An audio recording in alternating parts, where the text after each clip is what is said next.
വചനമൊഴി ദനഹകാലം 6-ാം ഞായർ.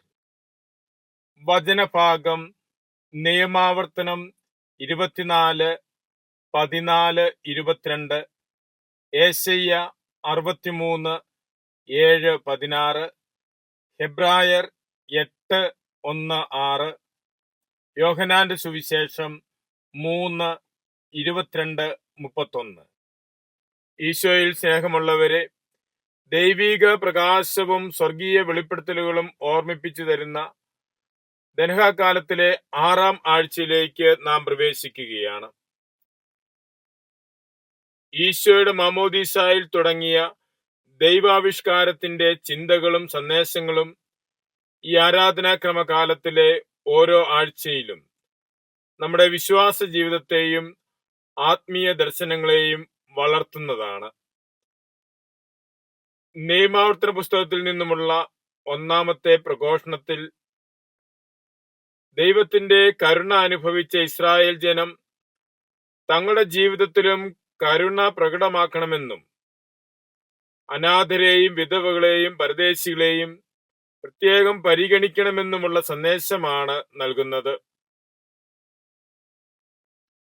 അഗതിയും ദരിദ്രനുമായവനെ ഒരു കാരണവശാലും പീഡിപ്പിക്കരുത് എന്ന് തിരുവചനം പ്രഖ്യാപിക്കുന്നു. യേശയ്യാ പ്രവാചകന്റെ പുസ്തകത്തിൽ നിന്നുമുള്ള 2-ാമത്തെ വായനയും കർത്താവിന്റെ കാരുണ്യം അനുഭവിച്ചവർ അവിടുത്തെ കാരുണ്യം പ്രകീർത്തിക്കണം എന്ന കാര്യമാണ് പറയുന്നത്. അവിടുന്ന് അവരെ കരങ്ങളിൽ വഹിക്കുകയും വീണ്ടെടുക്കുകയും ചെയ്തു. എന്നിട്ടും അവർ അതിനെ എതിർക്കുകയും പരിശുദ്ധാരൂപിയെ വേദനിപ്പിക്കുകയും ചെയ്യുന്നു എന്ന് പ്രവാചകൻ ഓർമ്മിപ്പിക്കുന്നു. തന്റെ ജനത്തിന്റെ രക്ഷയ്ക്കായി അവരുടെ മധ്യത്തിലേക്ക് തന്റെ കാരുണ്യത്തെ അയക്കുന്നുവെന്ന് യെശയ്യാ പ്രവാചകൻ പറയുന്നു. ഈശോ മിശിഹ തന്നെയാണ് ദൈവത്താൽ അയക്കപ്പെട്ട കാരുണ്യം. മനുഷ്യരക്ഷയ്ക്ക് വേണ്ടി ദൈവം അയച്ച കാരുണ്യമാണ് ഈശോ മിശിഹ എന്നും അവിടുത്തെ വചനങ്ങളും പ്രവൃത്തികളും വഴി അവിടുന്ന് പുതിയ ഉടമ്പടിയുടെ മധ്യസ്ഥനും ശുശ്രൂഷകനുമായി മാറിയെന്നും എബ്രായക്കാർക്കുള്ള ലേഖനത്തിലൂടെ തിരുവചനം നമ്മെ ഓർമ്മിപ്പിക്കുന്നു. സ്ത്രീകളിൽ നിന്ന് ജനിച്ചവരിൽ ഏറ്റവും ശ്രേഷ്ഠവും കർത്താവിന്റെ വരവിന് വഴിയൊരുക്കുവാൻ ദൈവത്താൽ നിയോഗിക്കപ്പെട്ട പ്രവാചക സ്വരവുമായ സ്നാപയോഹന്നാന്റെ ചൈതന്യമാണ് സുവിശേഷത്തിൽ നിന്ന് നാം ശ്രവിക്കുന്നത്. ഈശോയോട് അടുക്കും തോറും വ്യക്തികൾക്കും അവരുടെ ജീവിത ശുശ്രൂഷകൾക്കും അർത്ഥവും വിലയും ശ്രേഷ്ഠതയും വർദ്ധിക്കുന്നു. ഈശോയോട് ഏറ്റവും അടുത്തു നിൽക്കുന്ന അവിടുത്തെ ലോകത്തിന് വെളിപ്പെടുത്തി കൊടുത്ത സ്നാപയോഹന്നാൻ പ്രവാചകന്മാരിൽ ഏറ്റവും വലിയ പ്രവാചകൻ തന്നെ. ഈ പ്രവാചക ശ്രേഷ്ഠന്റെ അരൂപിയിൽ വളരുവാൻ നമുക്ക് സാധിക്കണമെന്ന് ഇന്ന് തിരുവചനം നമ്മെ ഓർമ്മപ്പെടുത്തുന്നു. ഈശോയുടെ പരസ്യ ജീവിതത്തിന്റെ ആരംഭകാലത്ത് യോഹന്നാന് ധാരാളം അനുയായികൾ ഉണ്ടായിരുന്നു.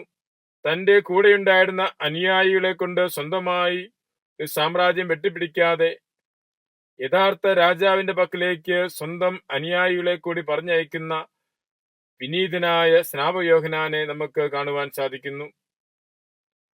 സ്നാപകന്റെ മനസ്സിൽ നിറഞ്ഞു നിന്നിരുന്ന ചിന്ത ദൈവത്തിൽ നിന്ന് നൽകപ്പെടുന്നില്ലെങ്കിൽ ആർക്കും ഒന്നും സ്വീകരിക്കാൻ സാധിക്കുകയില്ല എന്നതായിരുന്നു. സ്നാപകയോഹന്നാൻ ഉറച്ച ബോധ്യങ്ങളുടെ മനുഷ്യനായിരുന്നു. ഉറച്ച ബോധ്യങ്ങളുടെ ജീവിതമായിരിക്കണം ഓരോ വിശ്വാസിക്കും ഉണ്ടായിരിക്കേണ്ടത് എന്ന് സ്നാപകൻ നമ്മെ പഠിപ്പിക്കുന്നു.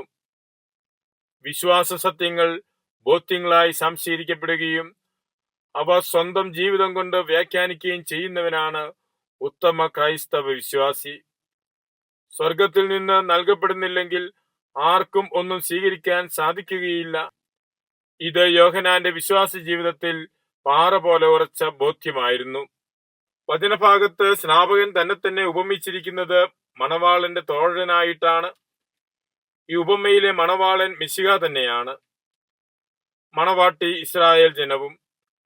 പാലസ്തീനിയൻ പശ്ചാത്തലത്തിൽ നിന്ന് ഇത് മനസ്സിലാക്കുമ്പോൾ യഹൂദന്മാരുടെ വിവാഹാഘോഷങ്ങളിൽ മണവാളന്റെ തോഴന് പ്രത്യേകം ഉത്തരവാദിത്തങ്ങളുണ്ട്.